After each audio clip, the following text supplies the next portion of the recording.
Hello student, हम इस video में डिस्कस करेंगे ऑब्जेक्टिव ऑफ फाइनेंशियल मैनेजमेंट। देखिए, फाइनेंशियल मैनेजमेंट क्या हुआ ये तो क्लियर हो गया था हमें कि फाइनेंशियल मैनेजमेंट क्या है, इफेक्टिव और एफिशिएंट तरीके से फंड को एक्वायर करना और फंड को यूटिलाइज करना ना। Procurement and utilisation of fund ही क्या कहलाता है, फाइनेंशियल मैनेजमेंट कहलाता है।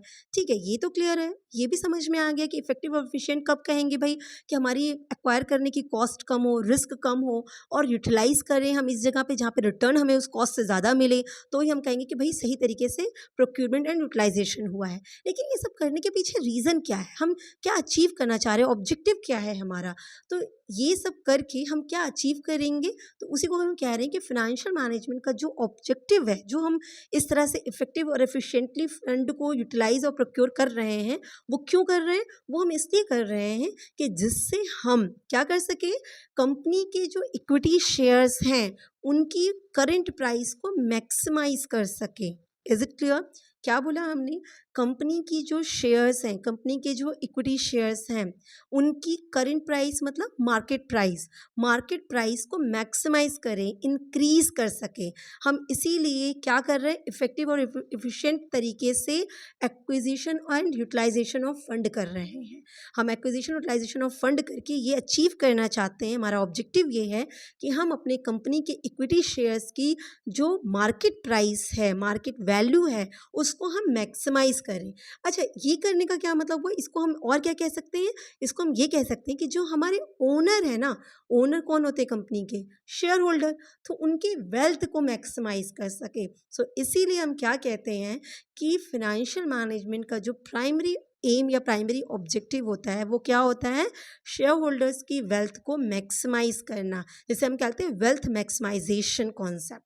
Is it clear? तो क्या कहा हमने, फाइनेंशियल मैनेजमेंट का जो ऑब्जेक्टिव है वो क्या है, ऑब्जेक्टिव है कि वेल्थ को मैक्सिमाइज करना, वेल्थ को मैक्सिमाइज करने का ऑब्जेक्टिव है। ओके, वेल्थ को मैक्सिमाइज करने का ऑब्जेक्टिव है, किसकी वेल्थ, शेयर होल्डर्स की वेल्थ है ना, शेयर होल्डर्स की वेल्थ को मैक्सिमाइज करने का ऑब्जेक्टिव है। ओके, शेयर होल्डर की वेल्थ को मैक्सिमाइज करने का मतलब क्या हुआ, इसका मतलब ये हुआ कि इनके पास जो इक्विटी शेयर्स है ना, इन शेयर्स की मार्केट प्राइस को बढ़ाना, ठीक है, मार्केट प्राइस को इंक्रीज करना। क्लियर? इसीलिए कहते हैं कि वेल्थ मैक्सिमाइजेशन कैसे अचीव होगा, तो वेल्थ मैक्सिमाइजेशन अचीव होगा जब हम इक्विटी शेयर्स की मार्केट वैल्यू को मैक्सिमाइज करेंगे, इंक्रीज करेंगे। Market value in the sense market price को, तो हर शेयर की मार्केट प्राइस अगर इंक्रीज हो जाएगी तो हम कहेंगे कि वेल्थ मैक्सिमाइज हो गया। Is it clear? और market value of equity shares कैसे इंक्रीज होती है, शेयर्स की मार्केट प्राइस कैसे इंक्रीज होगी फिर, तो मार्केट प्राइस इंक्रीज होगी आपके डिसीजन से, आपके मतलब किसके, फाइनेंशियल मैनेजर के डिसीजन से। तो फाइनेंशियल मैनेजर्स जो डिसीजन लेते हैं वो ऐसे लेने चाहिए कि जो भी कॉस्ट है इनका, उस जो भी रिस्क है, उन सबसे ज़्यादा बेनिफिट हमें हो, रिटर्न ज़्यादा मिले, इस तरह का डिसीज़न लें जो वैल्यू एडिशन क्रिएट करे, जो वैल्यू ऐड ऑन करे आपके यहाँ पे। तो जब वैल्यू ऐड ऑन होगा आपकी कंपनी में, है ना, आपका रिटर्न बहुत अच्छा आएगा, कॉस्ट से ज़्यादा आप रिटर्न अर्न करेंगे, आप इतने अच्छे अच्छे डिसीजंस लेंगे, तो उसका रिजल्ट क्या निकलेगा, आपके शेयर्स की मार्केट वैल्यू बढ़ जाएगी। और जब शेयर्स के मार्केट वैल्यू बढ़ जाएगी तो हम क्या कहेंगे कि शेयर होल्डर्स की वेल्थ मैक्सिमाइज हो गई। ठीक, तो मतलब ऑब्जेक्टिव क्या हुआ, शेयर होल्डर्स की वेल्थ को मैक्सिमाइज करना, या फिर हम क्या कहें कि कंपनी के इक्विटी शेयर्स की जो करंट प्राइस है उसको मैक्सिमाइज करना। क्लियर है? अब ये सब चीज़ें करने के लिए क्या ध्यान रखना है कि जो भी इन्वेस्टमेंट के आपके पास ऑप्शंस हैं, एवेन्यूज़ ऑफ इन्वेस्टमेंट मतलब जो भी सोर्सेज हैं जहाँ भी आप इन्वेस्टमेंट कर सकते हैं, जो भी मोड्स ऑफ फाइनेंसिंग है, जहाँ जहाँ से आप पैसे रेज कर सकते हैं, इक्विटी से, डेब्ट से, रिटेन से, जो भी मोड्स ऑफ फाइनेंसिंग है, जो जिस भी तरीके से आपको वर्किंग कैपिटल के जो भी कंपोनेंट्स हैं उनको मैनेज करना, उनको हैंडल करना, करंट एसेट्स को कैसे हैंडल करना, करंट लायबिलिटीज़ को कैसे हैंडल करना है ना, डेटर्स को कैसे करना है, क्रेडिटर्स को कैसे हैंडल करना है, तो जो भी कंपोनेंट्स हैं वर्किंग कैपिटल के, उनको सही तरीके से मैनेज करना, ठीक है।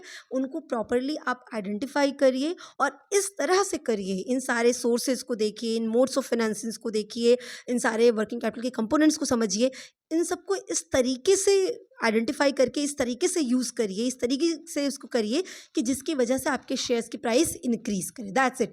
इन सब का मैनेजमेंट, इन सारे इन्वेस्टमेंट्स का, इन सारे मोड्स ऑफ फाइनेंसिंग्स का, इन सारे वर्किंग कैपिटल के कंपोनेंट का इस तरीके से आपको हैंडल करना है, इस तरीके से आपको आइडेंटिफाई करके हैंडल करना है जो लीड करे कि आपके इक्विटी शेयर्स की प्राइसेस इंक्रीज़ हो, ठीक है।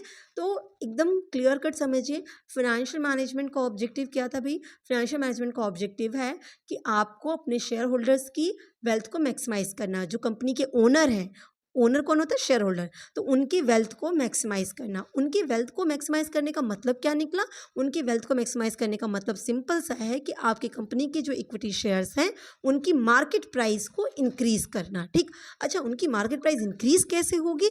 उनकी मार्केट प्राइस तभी इंक्रीज होगी जब आप अच्छे डिसीजन लेंगे, मतलब फाइनेंशियल मैनेजर अच्छे डिसीजन लेंगे। अच्छे डिसीजन का क्या मतलब हुआ? अच्छे डिसीजन का मतलब ये हुआ कि आपके डिसीजन से बेनिफिट होना चाहिए, है ना। जो कॉस्ट है वो कॉस्ट से ज़्यादा का बेनिफिट होना चाहिए, तो हम कहेंगे डिसीजन अच्छे लिए गए। और अगर अच्छे लिए जाएंगे डिसीजन, अच्छा काम करेंगे, तो मार्केट में इक्विटी शेयर्स की प्राइसेस इंक्रीज होंगी, और इक्विटी शेयर की प्राइसेस इंक्रीज होंगी तो वेल्थ मैक्सिमाइज होगा। That is your main objective. Clear है? इस बात को एक एग्जांपल से समझ लेते हैं कि वेल्थ मैक्सिमाइज कैसे हो रही है, शेयर होल्डर्स की वेल्थ, इक्विटी शेयर का प्राइस इंक्रीज होना, ये एक्चुअली कैसे कह क्या रहे हैं। इस बात को एक एग्जांपल से समझेंगे ना तो पूरा कॉन्सेप्ट क्लियर हो जाएगा। देखिए, पहली बात की एग्जांपल में मैं एक सिनेरियो आपको फिट कर रही हूँ, ठीक है। उसी सिनेरियो से आपको समझाऊंगी। तो मान लीजिए कि कंपनी है एबीसी लिमिटेड, जिसके पास 10,000 इक्विटी शेयर्स हैं। अब आपको पता है, आप इस लेवल पे आपको ये पता है कि कोई भी कंपनी रन करते हैं तो उसको कैपिटल चाहिए होती है। तो कैपिटल रेज जब हम पब्लिक से करते हैं तो उसको शेयर्स में करते हैं ना, शेयर्स। तो शेयर्स को सेल करते हैं और उन्हें जो लोग वो शेयर्स परचेज करते हैं वहाँ से में पैसे रेज होते हैं। तो यही एक कंपनी के पास 10,000 इक्विटी शेयर्स थे और एक शेयर की प्राइस थी 100 रुपये। क्लियर है? अब इनके शेयर्स की, एबीसी लिमिटेड के शेयर्स की जो मार्केट में प्राइस चल रही थी वो 150 रुपये चल रही थी। अब ये एक बात और क्लियर कर दो, मार्केट प्राइस बार बार कहा जा रहा है मार्केट वैल्यू इंक्रीज करिए, मार्केट प्राइस इंक्रीज। इसका मतलब समझिएगा, देखिए आप एकदम सिंपल समझिए, स्टॉक मार्केट, क्योंकि इस समय इतना इन्वेस्टमेंट की बात होती है, आप हर जगह देखेंगे, तो आप इस बात को समझिए, स्टॉक मार्केट में देखते हैं ना कि मुझे आदित्य बिरला के शेयर्स चाहिए, मुझे रिलायंस के शेयर्स चाहिए, मुझे टाटा के शेयर्स चाहिए, मुझे किसी बैंक के शेयर्स चाहिए। आप देखते हैं ना, तो लोग खरीदते रहते हैं, सेल करते हैं, परचेज करते हैं, शेयर्स खरीदते काम करते रहते हैं ना, सेल परचेज करते रहते हैं। कहाँ पे? स्टॉक मार्केट में करते रहते हैं। तो स्टॉक मार्केट में जब ये लोग सेल परचेज करते रहते हैं तो किस प्राइस पे करेंगे ना, वो प्राइस वहाँ मार्केट में कोट होती रहती है, वो सेकंड मतलब मिनी सेकंड में वेरी करती रहती है प्राइसेस, ठीक है। तो इस तरह से होती हैं। क्लियर है? अब वो बहुत मिनिमम वेरिएशन रहते हैं। तो वही वो कह रहे हैं, मार्केट प्राइस ऑफ शेयर्स, मतलब जिस प्राइस पे अगर आप चाहें तो स्टॉक मार्केट में जाकर उसको खरीद सकें या उसको सेल करना चाहें तो सेल कर सकें, वो आपकी मार्केट प्राइस कहलाती है। वो मार्केट कहाँ पे? स्टॉक मार्केट है। Is it clear? तो कहा गया कि कंपनी के 10,000 इक्विटी शेयर थे 100 रुपये वाले, और उस वक्त जो स्टॉक मार्केट में उनकी प्राइस चल रही थी वो कितनी थी? 150, ठीक है। मार्केट में अगर आप जाते तो 150 रुपये में उसको आप सेल कर सकते हैं अगर आपके पास शेयर है तो, ठीक है। एक शेयर होल्डर है जिनका नाम दिशान है, उनके पास 500 शेयर है, ठीक है। 500 शेयर्स है उनके पास। अब क्या होता है, कंपनी की कहानी समझते हैं। तो कंपनी का प्रॉफिट बड़ा बढ़िया है, वो 10% की ग्रोथ से इंक्रीज करता है। कंपनी प्रॉफिट हमेशा अच्छा दे रही है, ठीक है। कंपनी प्रॉफिट अच्छा दे रही है, इसका क्या मतलब निकला? इसका मतलब ये निकला कि कंपनी के जो फाइनेंशियल मैनेजर्स हैं वो अच्छे डिसीजन ले रहे हैं। अच्छे डिसीजन ले रहे हैं तभी तो कॉस्ट से ज़्यादा का बेनिफिट कर रहे हैं। जब कॉस्ट से ज़्यादा बेनिफिट कर रहे हैं तभी तो प्रॉफिट आ रही है, प्रॉफिट कंटिन्यू इंक्रीज कर रही है, इसका मतलब उनका डिसीजन अच्छा चल रहा है। Is it clear? तो ये चीज़ हो गई। अच्छा, इसके अलावा क्या है? इसके अलावा पता चल रहा है कि करंट ईयर में वो एक ऐसे प्रोजेक्ट में इन्वॉल्व है कंपनी, जो कितने का है? 50,000 करोड़ का है। तो कंपनी को एक अच्छा सा प्रोजेक्ट मिल गया, ठीक है। अब फॉरेन कोलैबोरेशन से या गवर्नमेंट कोलैबोरेशन के थ्रू उनको एक प्रोजेक्ट मिला जो 50,000 करोड़ का। मार्केट में न्यूज़ फैल गई कि भाई ये कंपनी तो बहुत बढ़िया रिटर्न भी देती है, अच्छा खासा प्रॉफिट कमा रही है, और साथ में इस बार तो उसको इतना बढ़िया प्रोजेक्ट मिला हुआ है।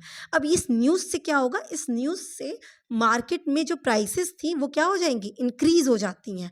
तो इन इक्विटी शेयर की प्राइसेस मार्केट में इंक्रीज हो गई, और अब वो जो 150 रुपये मार्केट में कोट हो रहा था, दिख रहा था, वो अब कितना दिख रहा? मार्केट प्राइस कितनी हो गई? 300 रुपये हो गई। यही तो मेन ऑब्जेक्टिव था, ऐसे डिसीजन लेना है। अब भाई उन्होंने एक अच्छा डिसीजन लिया तो प्रॉफिट अच्छा आ रही है। फाइनेंशियल मैनेजमेंट का डिसीजन अच्छा था कि वो अच्छे प्रोजेक्ट में उन्होंने अच्छा प्रोजेक्ट हायर किया, अच्छे प्रोजेक्ट में पैसा लगा रहे हैं, उस प्रोजेक्ट की बहुत वैल्यू थी, तो उस प्रोजेक्ट की वजह से उनकी मार्केट प्राइस बढ़ गई, तो डिसीजन अच्छे लिए उन्होंने।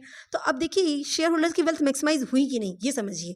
तो यही तो हमारा ऑब्जेक्टिव होता है कि प्राइस को इंक्रीज करना, मार्केट प्राइस को इंक्रीज करना। अब इसकी वेल्थ कैसे मैक्सिमाइज हुई ये देखिएगा।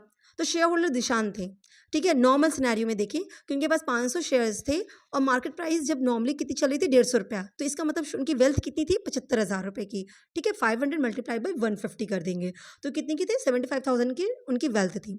अभी क्या हुआ, प्रोजेक्ट आया, अच्छी खासी ग्रोथ दिख रही थी, तो अचानक प्राइसेस इंक्रीज हो गए। अब शेयर होल्डर्स की वेल्थ कितनी हो गई, दिशान की वेल्थ कितनी हो गई, वही 500 शेयर्स अब कितने में हो गए, 300 रुपये में हो गए। तो इसका मतलब उनके पास उनकी वेल्थ कितनी होगी, 1.5 लाख की होगी, 1,50,000। आप देख रहे हैं शेयर्स तो उनके 500 ही हैं, अगर उस टाइम वो बेचने जाते हैं उन शेयर्स को तो वो उस शेयर से 75,000 रुपये कमा सकते थे। तो उनके पास जो शेयर्स है उसकी वैल्यू कितनी है, 75,000 के।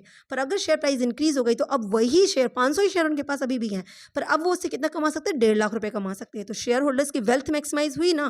That is all objective of financial management, ठीक है। फाइनेंशियल मैनेजर का मेन काम यही होता है कि आप ऐसे डिसीजंस लीजिए जिन डिसीजन की वजह से वैल्यू क्रिएट हो, वैल्यू एडिशन हो। और वैल्यू एडिशन का मतलब ये हुआ कि इन डिसीजंस की वजह से आपको बेनिफिट हो रहा हो, और बेनिफिट होने की वजह से आपके इक्विटी शेयर्स की जो मार्केट प्राइस है वो इंक्रीज कर जाए। जब इक्विटी शेयर्स की मार्केट प्राइस इंक्रीज करेगी तो जो आपके शेयर होल्डर्स हैं उनकी वेल्थ भी इंक्रीज कर जाएगी, मैक्सिमाइज कर जाएगी, और यही वेल्थ मैक्सिमाइजेशन आपका मेन ऑब्जेक्टिव है। सो आई होप आपको ये पूरा कॉन्सेप्ट क्लियर होगा। Wish you all the best. Thank you so much.